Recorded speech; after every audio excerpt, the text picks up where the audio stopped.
آج ہمارے ساتھ ویڈیو لنک پہ موجود ہیں ایک عزیز شخص، ماشاءاللہ سے قرآن بہت طریقے سے لوگوں نے کمپلیٹ کیا.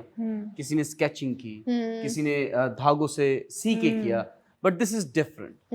یہ ایک پہلی بار ہوا ہے اینڈ اٹس اے ریکارڈ. ٹھیک ہے، first we would like to welcome sir Shah Nawaz. بسم اللہ الرحمن الرحیم. میں نے چونکہ قرآن پاک کو صورت وائز کیا ہے، صورت وائز بنایا ہے، ان کی صورت وائز فریمنگ کی ہے، اسی لیے کوئی فریم چھوٹا ہے کوئی بڑا ہے، تو ہر صورت کوئی چھوٹی ہے کوئی بڑی ہے. کسی صورت کے اندر 100 پینسل ہے، کسی کے اندر 200 ہے، کسی 400. اور سب سے بڑا فریم جو ہے اس کی سورہ اعراف ہے تو اس کی 550 پینسل ہے، اور سورہ بقرہ کی 1000 کے قریب پینسل ہے. تو اس طریقے سے میں نے اس کو ترتیب دیا ہے. آپ یہ دیکھ رہے ہیں کہ اس کے اندر لوہے قرآنی کا بارڈر ہے. لوہے قرآنی کو بارڈر کے طور پر پہلی دفعہ میں نے استعمال کیا ہے. اس سے پہلے آپ اگر کیلیگرافی آرٹ میں دیکھیں گے تو آپ کو لوہے قرآنی پوری لکھی ہوئی بنی ہوئی خوبصورت انداز میں ملے گی، مگر ایز اے بارڈر اس کو میں نے پہلی دفعہ، یہ ایک نئی جدت ہے آرٹ کے اندر جو میں نے پیدا کی ہے. پھر اس کے بعد آپ میرے دیکھ رہے ہیں کہ میرے ہر فریم کے اندر یونیورس کا فوٹو لگا ہوا ہے. اس کے اندر یونیورس ہے، وہاں سورہ یوسف کے اندر ہے، باقی صورتوں کے اندر بھی ہے. یہ کیا چیز ہے؟ یہ اللہ تعالیٰ کا وزٹنگ کارڈ ہے. وزٹنگ کارڈ میں کیا ہوتا ہے؟ بندے کا نام ہوتا ہے، بندے کا کام ہوتا ہے، اور بندے کی حیثیت ہوتی ہے. تو یہ آیت لہو ما فی السماوات و ما فی الارض، جو کچھ بھی زمین آسمانوں میں ہے سب اس کا ہے، اللہ تعالیٰ کا ہے. خلق السماوات والارض، اللہ تعالیٰ ہی زمین و آسمان کا پیدا کرنے والا ہے، یہ اس کی ملکیت ہے. اور یہ آیت قرآن پاک میں 140 مرتبہ رپیٹ ہوئی ہے. اسی لیے تو وہ اللہ تعالیٰ کہتا ہے نا، اے بندے تو کیا ہے، تیری حیثیت کیا ہے، اور تو مجھے دیکھ، میں مالک کائنات ہوں، میں خالق کائنات ہوں. اپنی بڑائی اللہ تعالیٰ بیان کرتا ہے اپنے قرآن پاک میں. اور اگر اسی چیز کو ہم دیکھیں تو میں بائبل کے حوالے سے آپ کو بتاتا ہوں. یہ ہولی بائبل ہے. ہولی بائبل کا پہلا چیپٹر اگر آپ دیکھیں تو اس میں کیا لکھا ہوا ہے؟ پہلے چیپٹر کی پہلی line, in the beginning God created the heaven and the earth, وہی خلق السماوات والارض. پھر یہاں قرآن پاک میں ایک تصور ملتا ہے کن فیکن کا، کہ اللہ تعالیٰ تو کہتا ہے کام کا ہو جا اور وہ ہو جاتا ہے. تو بائبل میں بھی وہی چیز ہے. اس کی تیسری آیت ہے چیپٹر 1 کی، and God said let there be light and there was light. تو میں نے بائبل کے بھی، یہ پہلا چیپٹر ہے، یہ بھی کائنات کی اسی طریقے سے وہ بریفنگ دیتا ہے جس طرح قرآن بریفنگ دے رہا ہے کہ اللہ تعالیٰ نے 6 دن میں اس کائنات کو مکمل کیا اور 7ویں دن تخت نشین ہو گیا. بائبل بھی یہی کہتی ہے کہ 6 دن میں اس نے، ذرا تفصیل ہے بائبل کے اندر، وہ ظاہر مطلب ہے اس کا اپنا ایک انداز ہے پیش کرنے کا. یہ میں نے اس کے ساتھ تورات کے کچھ 10 کمانڈمنٹ ہیں، یہ میں نے ان کو بھی ہائی لائٹ کیا ہے. یہ 10 کمانڈمنٹ وہ ہیں جو پورے کے پورے قرآن پاک کے اندر موجود ہیں اور ہمارا ان پر ایمان ہے. تو یہ ایک اور فریم ہے، یہ گولڈن رول کا فریم ہے، اس کو بھی ہم نے بنایا ہے. یہ مختلف مذاہب کی اچھائی بیان کرتی ہے کہ ہر مذہب امن کی، پیار کی، محبت کی تعلیم دیتا ہے، کوئی مذہب نفرت کی تعلیم نہیں دیتا. تو اس طرح ہم نے اس منظر کو لے کے چلے ہوئے ہیں کہ قرآن کے ساتھ ساتھ ہم دوسرے حوالہ جات بھی ہم نے دیے ہیں. یہ ہے میرا آرٹ جو میں نے آپ کے سامنے پیش کیا ہے. بہت بہت مبارک ہو sir. First of all we would like to thank you because آپ نے ہمیں ٹائم دیا and we are very happy کہ آپ ہمارے شو میں آئیں and our followers, our fans, your fans are watching it. And having said that, آپ نے قرآن مکمل کیا ریشم کے دھاگے سے. It's a big achievement. And having said that, Play TV کی طرف سے، ہماری ٹیم کی طرف سے آپ کو once again بہت بہت مبارک ہو. جزاک اللہ جی، اللہ تعالیٰ آپ کو اس کی جزا دے. میرے پاس تو دعائیں ہیں، میں دعائیں دے سکتا ہوں، بس آپ نے ہمیں اپریشیٹ کیا اور آپ کی مہربانی ہے. میں Play TV کا بھی شکر گزار ہوں، مکرم سفیان صاحب کا بھی شکر گزار ہوں کہ آپ نے اپنے قیمتی وقت سے وقت نکال کر یہاں آئے اور میری ایگزیبیشن کو دیکھا اور اس کو کوریج دی ہے. سر آپ سے سوال یہ ہے کہ آپ نے اپنی ساری زندگی اس خوبصورت کام کو انجام دینے میں لگا دی. ہر انسان کا ہوتا ہے کہ کنسسٹنسی نہیں ہے ہمارے ملک میں، آپ نے موٹیویشن کہاں سے لی؟ اس میں چونکہ میرے بائی پروفیشن میں ایک پولیس افسر رہا ہوں، اور میں نے اس سے پہلے پورے 40 سال میں نے پولیس کی جاب کیا ہے. میں بہت سارے تھانوں میں SHO بھی رہا ہوں. SHO کے زمانے میں بھی میرے پاس ایک ہنر تھا، ایک آرٹ تھا، میں آرٹسٹ تھا. میں نے اللہ کے نام کی کیلیگرافی کی تھی اور پھر محمد صلی اللہ علیہ وسلم کے نام کی کیلیگرافی کی تھی. یہ 2002 میں نے یہ مکمل کی تھی. اس کی بھی میں نے exhibition art council of Pakistan میں کروائی تھی. اس کے بعد یہ جو آرٹ ہے جس کو ویونگ کہتے ہیں، یہ جیل آرٹ ہے. یہ جیل کے اندر قیدی جو ہیں وہ پینسل کے اوپر نام لکھتے ہیں. بہت سارے لوگ اس کو نام لکھتے ہیں، اسی لیے یہ انگلش آرٹ ہے، انگلش میں ہی لکھا جاتا ہے. تو میرا بھی جیل میں آنا جانا لگا رہتا تھا. میرے بہت سارے کیسوں کا جیل ٹرائل تھا. جیل ٹرائل ہوتا ہے، ہم اپنے پروفیشن کے حساب سے جاتے ہیں. مجھے ایک قیدی نے میرے نام کا پین بنا کر مجھے گفٹ کیا. جب وہ مجھے گفٹ کیا تو مجھے اس میں بڑی امیزنگ نظر آئی، حیران کن آئی، انفرادیت نظر آئی. میں نے اس سے پوچھا یہ کیسے بنایا ہے. اس نے پھر وہ مجھے طریقہ کار بتایا. میں نے اس سے 2-3 کلاسیں لیں اور میں نے اس کو پرفیکٹ کیا. پھر اب بعد میں پریکٹس کرتا رہا اور میں اس میں ماسٹر ہو گیا. پھر میں نے بھی بہت سارے پین بنائے. پھر میں نے سوچا کہ میں اس کو مزید آگے کیا ترقی دوں.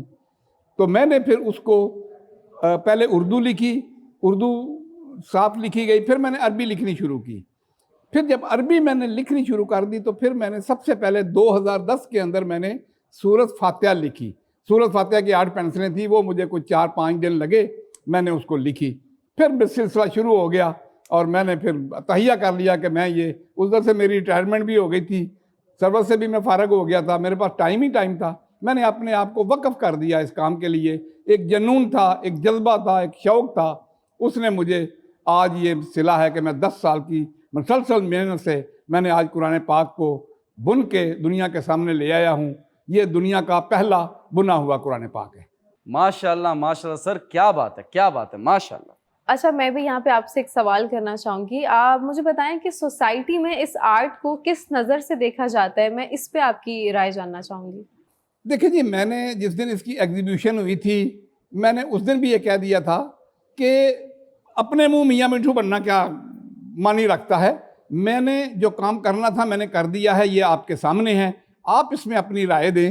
اور ماشاءاللہ اللہ تعالیٰ کا فضل ہے، ہر بندہ دعائیں بھی دیتا ہے، ہمت بھی دیتا ہے. اور میری کیونکہ یہ بہت مہنگا آرٹ ہے، اس کے اوپر قرآن پاک کے صرف میٹیریل کے اوپر 25 سے 30 لاکھ روپیہ خرچ ہوا ہے. یہ 10 سالوں پر محیط ہے. اس میں مجھے 10 لاکھ کی ڈونیشن ملی ہے جو میرے عزیز و قارب رشتہ داروں، بہن بھائیوں اور میرے اولاد نے بھی دی ہے. میں نے اپنا مکان بھی بیچ لیا. ظاہر ہے 10 سال میں نے گھر بیٹھ کے کھایا ہے. میری شہزادی بھتیجی ہے، اس نے 1 لاکھ روپیہ دیا ہے، میرے خالو نے 1 لاکھ روپیہ دیا ہے، اور بہت سارے لوگوں نے پیسے دیے ہیں. اور یہ قرآن اپنا خرچہ خود اٹھاتا رہا ہے، میرے اوپر بوجھ نہیں بنا. مجھے گھر کی طرف سے مکمل سپورٹ ملی ہے. انہوں نے مجھے فری ہینڈ دے دیا کہ آپ ابا جان جو کام آپ کرنا چاہتے ہیں آپ کریں. میری بیگم کی طرف سے بھی، بچوں کی طرف سے بھی فل سپورٹ تھی. سوسائٹی کی طرف سے بھی سپورٹ ہے. سوسائٹی بھی ہمیشہ مجھے اچھے نگاہ سے دیکھتی ہے. میں ایس ایچ او کے زمانے میں بھی یہ کام کرتا تھا.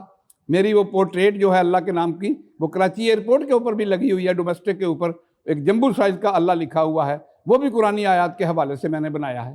ماشاءاللہ، کیا بات ہے. بہت انسپریشنل سٹوری، اور مجھے لگتا ہے لوگوں کو سیکھنا چاہیے آپ کی کہانی سے. بالکل بالکل. سر، میرا سوال آپ سے یہ ہے کہ پوری دنیا کو سافٹ پاور کو، آرٹ کو ایز اے سافٹ پاور استعمال کیا جاتا ہے. پاکستان میں یا ہم اس کو کس طریقے سے استعمال کر سکتے ہیں؟ دیکھیں جی، فنکار پہلی بات تو یہ ہے کہ وہ ایک اپنے ملک کا ایک اثاثہ ہوتا ہے. اس کو فنکار کو، کوئی بھی کسی بھی شعبے کا وہ فنکار ہو، اس کو عزت کی نگاہ سے دیکھا جاتا ہے. بہت سارے فنکار ہیں جو اپنے اپنے ملک کے پریزیڈنٹ کے عہدے پہ گئے ہیں. ابھی یوکرین ریسنٹلی دیکھ لیں کہ وہ بھی ایک فنکار تھا. اس سے پہلے ریگن بھی فنکار تھا، امریکہ کا صدر بنا ہے. ہمارے ہاں بھی بہت سے پارلیمنٹیرین ہیں جو فنکار ہیں. تو فنکار ایک آزاد ہے، ایک ملک کا سرمایہ ہے، ایک ملک کا سفیر ہوتا ہے. اس کا کام دوسرے ملکوں میں جاتا ہے تو وہ اپنے ملک کی ایک اچھی عکاسی کرتا ہے. اور یہ ایک جذبہ ہوتا ہے. جتنے شاعر ہیں وہ سارے فنکار ہیں. تو وہ اپنی فوٹوگرافی سے، اپنے آرٹ سے لوگوں کے اندر ایک موٹیویشن دیتے ہیں. میرے آرٹ میں بھی ایک موٹیویشن ضرور ہے کہ اگر انسان ہمت کرے تو دنیا کا کوئی کام مشکل نہیں ہے، وہ اس کو آسان ہو جاتا ہے. ہمت مرداں مت خدا. بہت اچھی بات ہے. اچھا سر، میں آپ سے یہ پوچھنا چاہوں گی، ویسے تو سیریسلی جس آرٹ کا آپ نے مظاہرہ کیا ہے جتنی بھی تعریف کی جائے کم ہے، لیکن سر میرا یہ سوال ہے کہ اگر ہم آرٹسٹ کی بات کریں تو آپ کو کیا لگتا ہے کہ ایک آرٹسٹ کے اندر جو ہے وہ کیا چیز ہونی بہت زیادہ ضروری ہے جس سے وہ مکمل طور پر جو ہے وہ آرٹسٹ بن جائے؟ کیا سوال، کیا سوال ہے، واہ. سب سے پہلی بات یہ ہے کہ اس کو اپنے جو اپنے آرٹ ہے اس سے محبت ہونی چاہیے. اور یہ عام ایک کلیہ ہے کہ اگر محبت اپنا آرٹ جو ہے اگر وہ آپ کا وسیلہ روزگار ہو جائے تو وہ اور اس کے عمر 4 چاند لگ جاتے ہیں. مگر میں نے چونکہ ریٹائرمنٹ کے بعد یہ کام کیا تھا, میں ایک باعزت پینشنر ہوں, مجھے ایک معقول پینشن ملتی ہے, مجھے کوئی مالی پریشانی نہیں ہے, اس لیے میں نے اپنے آپ کو وقف کیا ہوا ہے. کیونکہ یہ ایک دینی کام بھی ہے اور روحانی کام بھی ہے, روحانیت بھی اس میں عیاں ہے, اس پہ غور و فور کا فکر ملتا ہے. قرآن کو پڑھتے ہیں, اس کے اوپر ریسرچ کرتے ہیں, اس کے معنی دیکھتے ہیں, اور ایک محبت کے طور پر انسان دل کی تسلی کے لیے, دل کے سکون کے لیے کام کرتا ہے, تو وہ روحانی تسکین بھی ملتی ہے انسان کو. سر میرا بھی آپ سے ایک سوال ہے, اور وہ کہتے ہیں نا کہ آپ نے جو کام کیا ہے ہماری اوقات تو نہیں ہے ایک سوال کرنے کی, بٹ ہم چاہتے ہیں کہ آپ ہمیں بھی بتائیں اور دنیا کو بھی جو ہے وہ آپ اپنے جواب سے لوگوں کو کیا کہتے ہیں نا کہ آگاہ کریں, لوگوں کو جو ہے وہ روشنی پھیلائیں, تو میرا موٹیویٹ کریں. تو میرا یہ سوال ہے کہ آرٹسٹ کو کیوں کہا جاتا ہے کہ دنیا سے جو ہے وہ بہت ہی زیادہ مختلف انسان ہے, یا وہ بہت ہی زیادہ الگ ہے, نارمل نہیں سمجھا جاتا. ایگزیکٹلی ایسا کیوں کہا جاتا ہے؟ نہیں, ایسی بات نہیں ہے. میں تو یہ بات نہیں سمجھتا آپ کس آرٹسٹ کی بات کرتے ہیں. ہر بندہ آرٹسٹ ہے. ایک عالم جو ہے وہ بھی آرٹسٹ ہے, ایک گلوکار آرٹسٹ ہے, ایک فلم سٹار آرٹسٹ ہے, ایک شاعر آرٹسٹ ہے, ایک لکھاری آرٹسٹ ہے. اور دنیا کا کوئی بھی شعبہ جو ہے, جیسے ایک وکیل ہے, ایک ڈاکٹر ہے, تو ہر بندے کا ایک اپنا پیشہ ہے. یہ تو انفرادیت ہے نا, ایک کامن انسان ہے, عام انسان ہے, اور ایک وہ ہے جس کے پاس کوئی ہنر ہے. Thank you so much, sir. Thank you so much.